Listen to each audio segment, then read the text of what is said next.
السلام عليكم ورحمة الله وبركاته. isku soo noqosho wanaagsan. Xal waxaanu ka hadalnay sida iyo xadduda sameynta caruurta. Waxaanu ka hadalnay marka xadduudka la sameynayo saddexda tarbiyadood ama afarta tarbiyadood ay waalidiinta ay kala doortaan iyo saddexda waalid qaabkay u kala dhaqmaan iyo natiijada ay soo saarto markay noqoto barbaarinta caruurta, dhisidda akhlaaqda iyo xadduda sameynta. barnaamijkan saad ogtiin waxaa la yidhaha baro kuna barbaari, macnihii inaad adigu baratid sida akhlaaqda iyo xaduudka caruurta loo dhiso, loogu noqdo qof lagu dayan karo role model la yidhaahdo, si aad u barbaarisid cunuga ma barbaarin kartid, xaduud uma dhisi kartid haddaadan aqoonteeda iyo fahamkeeda iyo garashadeeda ay aad kugu yartahay. saa daraadeed wax walboon isku daynaa annaga inaan barano, juhdi gelino, waqti gelino, laakiin waxaa laga yaabaa in aad maanta aada waqti gelisid inaad baratid barbaarinta iyo dhisidda akhlaaqda iyo xaduuda sameynta caruurta, inaad intaad magaalada ka safarto ama magaaladaada kuush ka dhacayo oo intaad tagtid ood maalin ama nusgelin kusoo maqnaatid inay kugu adag tahay, laakiin dana kale laga yaabo maalin dhan ama dhowr beri inaad gurigaaga reerkaa kaga maqan tahay.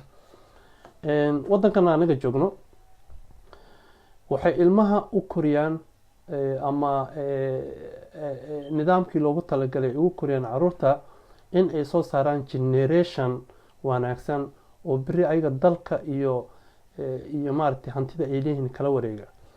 ujeedada ay leeyihiin waa intaas. sababtoo waddankan reer galbeedka anaga joogno ilmaha marka ay dhalaan markuu 18 gaaro qofku cunugku ka guuriyo, laga yaabo inuu dib dambe u arag ama telefoonku soo waco ama waqtiyada feestooyinka sida Christmaska iyo samarada iyo inay isbooqdaan laga yaabaa. markaad aragtid cunugaas uu waalidkuuna calfanaynin oo markaad aragtid waqtiga la gelinayo iyo sida juhdi loogu bixinayo dhisidda akhlaaqdiisa iyo shakhsiyadiisa cunuga in la dhiso, inta juhdi ay ku bixinayaan wadamada reer galbeedka dadka aan la noolnahay yaabaa ku dilaya. cunuga intaa juhdiga lagu bixinayana waxaa la ogyahay inaan la manaafacaadsanaynin oo 18 markuu guuro inuu guurayo. araggiisa iyo waxqabadkiisana ay aada u yarta. sababtaa waddan saa usoo dhacayna dadku waxay haystaan system u bedela caruurta oo qofka markuu weynaado oo duqoobada meelo duqooshinka lagu hayaa jira oo lagu xanaaneeyo, lagu daaweeyo. marka booskii ilmaha waxaa qaaday systemkii dowladda yaa ballan qaaday saas. annaga laakiin ilmaha waxay noo yihiin caymis. waxaanu nahay cunuga haddaad beriti alla kugu imaato, haddaad xanuunsato, haddaad waaye noqoto, cunugaad u baxsan lahayd weeyaan adiga. because annaga system wadamo reer galbeedkaan joognana dee dadka muslimiinta iyo soomaalida inta badan meelaha waayelada xitaa lama geeyo. saa daraadeed marka waxaa muhiima cunugii mustaqbalkaaga caymiska iyo beri markaad xanuunsato ama duqoodid qofkii adiga garabka ku noqon lahaa inaad waqti badan gelisid ood ku dhistid oo dhistid cunuga waxbarashadiisa, akhlaaqdiisa, xaduud u sameynta la dhaqanka bulshada, cunuga naftiisa inuu meel ka soo baxo markuu weynaado adigana ku anfaco. waxaa arkaysa marka waa bilcagsi. dadkii wadamada reer galbeedkan la deganeen ilmihii juhdi badan bay gelinay, ogyihiin inayna calfanaynin oo dee ayna u baahnayn. 18 markuu ka guurayo anagii cunuga caymiska u haysanay rabna beri inuu garabka ku qabto haddaad duqoodahay, haddaad xanuunsato, haddaad dhimatana dee of course sadaqo jaariya kuu sameeyo, waqti badan lama gelin. marka waa shay bilcagsi. marka waxaa loo baahan yahay cunugaad adiga rabtid inuu kuu noqdo caymis inaad hadda waqti geliso. kilibyadana hore aan kusoo qaadanay oo ahayd in ilmaha marka ay yaryihiin waqti la geliyo, namo cunuga uu sii weynaado uu kusii barbaaro akhlaaqdii iyo edebtii iyo ixtiraamkii la baray, soo daad markuu bulshada galo uu noqdo mid asaga naftiisa anfaca, bulshadana ay wax la qaybsada, adigana wax ku tara. saa daraadeed marka waxay muhiim u tahay in ilmaha waqti badan la geliyo, tarbiyadda iyo dhisidda akhlaaqdana la barto. barbaarinta caruurta wax aada u fudud maaha. maadooyinka lagu dhigta jaamacadaha iyo waxaasoo dhan ka mid tahay, waa qayb ka mid ah. haddaad adigu waalid tahay jaamacad hadda iyo college gal midna laguma leh, laakiin meelaha kuushashka lagu bixiyo inay waalidiinta ka qayb qaataan sidii u baran lahaayeen dhisidda akhlaaqda caruurta waa very important. dhowr tarbiyadood aan soo sheegnay ilaa 4 tarbiyadood oo ay waalidiintu ay kala doortaan. saddexdaas ama 4taas tarbiyadood aan soo sheegnayna waalidiinta ay kala qaataan tarbiyadaas waxaad ka garanaysaa miraha ay soo saaraan. tusaale ko waxaan niri waxaa jira waalid ilmihiisa u sameeya sharci iyo xaduud adag doonayna in had iyo jeer amarkiisa la qaato oon shuruucdaas aan la jebinin. waalidka sharciga adag dhigaya xaduudka adag sameeyey in la jebin aan rabin waxaa bilcagsigeeda marka inuunu kusoo barbaarin ilmaha marka ay yaraayeen. ubadka ama cunuga haddaan lagu soo barbaarinin akhlaaqda iyo xaduud u samaynta asagoo 11 12 15 16 16 jiro 5 sano 7 sano way adagtahay inuu qaato. talabaad inaan waalidkaas uunan u sheegin faa'iidada ay leedahay xaduud u samaynta maxaa laga helayaa ujeedada maxay tahay faa'iidada laga helay maxay tahay taana looma sharxo. xaduudka marka la sameynayo iyo ilmaha lagama qayb geliyo oo ra'yigooda iyo fikirkooda lama dhageysto oo dee maaragtay kama qayb qaataan. maadaama marka ilmaha ayagoo weyna lagu bilaabay xaduud u samayntii xaduudkiinuu adag yahay faa'iidadana aan loo sheegin aana laga qayb gelinin oo dee waxaa la sameynaya ayna arkin fikir ayaga ay leeyihin oo kasoo baxayn ayna ka dhex arkaynin way adag tahay marka in la fuliyo sharcigaas. maxaa dhacaya markaa waxaa dhacaya 24 saac inuu guriga buuq iyo qayli ka taagnaado isfahan badan la-aan iyo qaylo fara badan oo guriga ku jirtaan ay sababto cunuga inuu marka dambe waxbarashadiina ku adkaato joogitaanka gurigana ku adkaado uu doorbida marka guriga intuu qayli iyo buuqa aabihi hooyo kala kulmi lahaa inuu banaankiisa iska joogo.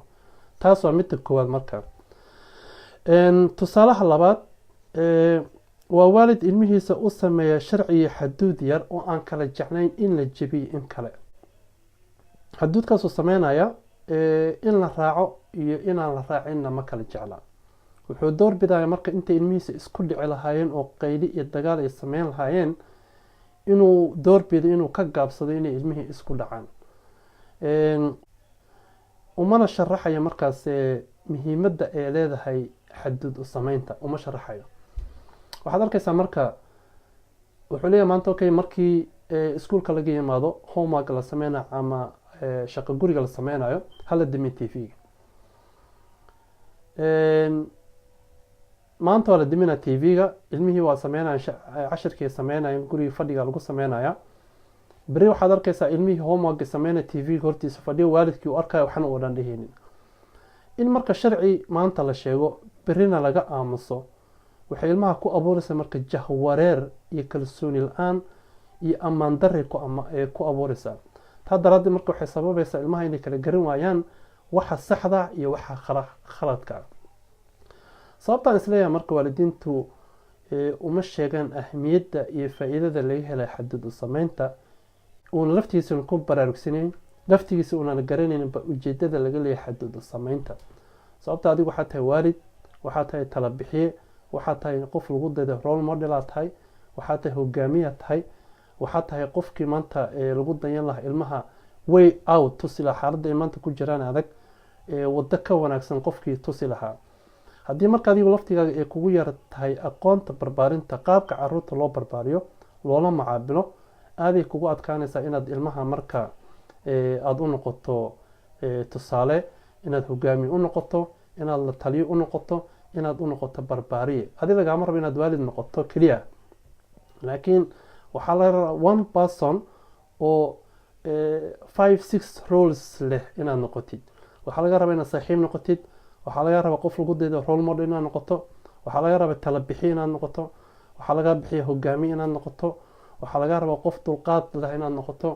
xaduudka mar walba marka la sameynayo waxa uu leeyahay dhibaatooyin fara badan uu leeyahay. wuxuu leeyahay dagaal uu leeyahay qayli uu leeyahay. haddaad tirahda maanta ciddii aan homework sameynin ma aadayso football. cunuga waxaa laga yaabaa inuu maanta iyo beri sameeyo beri ka maalin markii uu sharcigii jebiyo waxaad arkaysaa marka haddana beri asoo labisan oo cashirkii aan sameynin ama homework aan kasoo bixin ama shaqo gurigii aan sameynin ama mas-uuliyadihii kale ee lagu ballamay xaduudka marka la sameynayo lagu ballamay asoo jebiyey haddana waalidka uu ka gaabsanayo wuxuu uga gaabsanayaa mar walba xaduudka iyo sharci samayntu waxay leedahay qayli muran iyo dagaal intaasoo dhan bale. marka waalidka waxaa laga rabaa adkaysin fara badan iyo in uu joogteeyo oo isbedbedelka uu yareeyo maaragtay wixii lagu ballamay.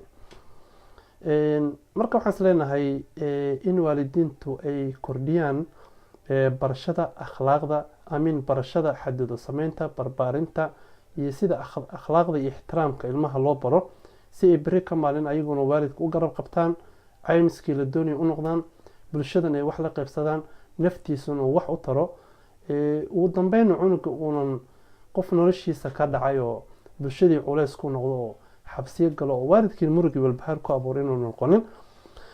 waa tusaalaha labaad. tusaalaha saddexaad waa waalid ilmihiisa u sameeya sharci cad iyo xaduud, sidoo kalena doonaya marka inuu ilmihiisa dhagaysto oo ka talageliyo. xaduuda sameynayaan way cad yihiin, shir baa la galayaa, waxaa loo sheegaya xaduudka ilmihii isla sameyni, taladooda la dhageysani, fikirkooda la dhageysani. ilmihii marka waxaa dhacaya marka maadaamood la tashatid waxaa laga yaabaa inuu ku dhayo aab ama hooyde aniga 8 saac ama 9 saac ama 2 duhurnimo iskuulka ka imaanaa, nama anfacaysa inaan markiiba 9 saac ka sameyno homework ka shaqeyno. hooyde anigu markaa footballkii nagii miska aadnaa oo hadhow markaan ka imaano 5 galabnimo ama 6 maqribnimo marka la joogo ama 12 homework aan ma sameysana.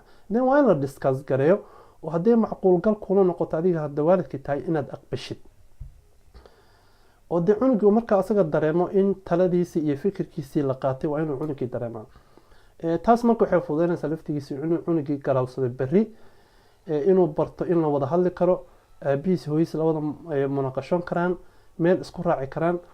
berrina waxay fududeynaysaa in maadaama fikirkiisi maanta la qaatay oo saacaddii iyo jadwalkii laga shaqeynaya shaqada guriga ama homework la bedelay, berri kamal haddaa fikir kale oo la tagto adigana inuu asagana qaato, sababta tiisaad shalay qaatay asagana waa inuu maanta qaataa. ilmahan waa role model u tahay, waa inaad bartaa in ra'yigooda la dhageysto, la wada hadli karo, sababta waxaa sheegaysaa iyuu aayad xadiid iyo aayad quraan iyo xadiid midna maaha. maadaama ay markaa dee aayad quraan iyo xadiidna waxaa sheegaysid dee waa laga gurgurtami karaa, waa laga wada hadli karaa, calaamad su-aala la gelin karaa, shakiya laga muujin karaa. qofku waa inaad la hadashaa ilmaha maadaama adiga dhasho dee ilmo waaweyn yihiin.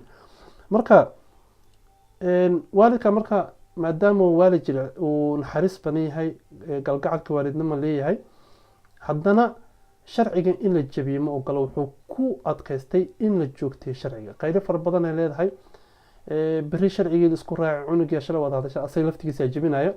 qaylo fara badan, hanjabaad fara badan, indhagudid fara badan, indhagudidsi fara badan, waxyaalo badan oo keena. waxaa laga rabaa inaad u dulqaadato oo dhahda maay saasaan ku ballanay shalayto wax maanta homework iyadoo la sameyn la aaday football ma jiro.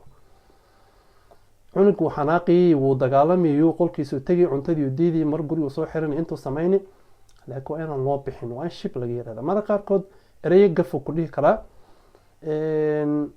laakiin waxaa la rabaa inaad u jawaabin oo dantiisu iska qabsan. hadhow markuu qaboobo in intaad gacanta qabato qolkiisa la tagtaa dhahdid aada uga xumaa maanta wixii dhacay, footballka inaad ka baqatay aada uga xumahay, waan kula jeclaa inaad aadid, waa ogaa ilmaha saaxiibada inaad soo ballanteen inaad football trainingka maanta aadid, aadaan u jeclaa, laakiin waxay u suurtageli weysay ballantii aniga aan sameyn aad ka baxday. maadaama ballantii aad ka baxday way adag tahay marka inaan sharcigii iyo xaduudkii sharci aan sameyn inaan jabino.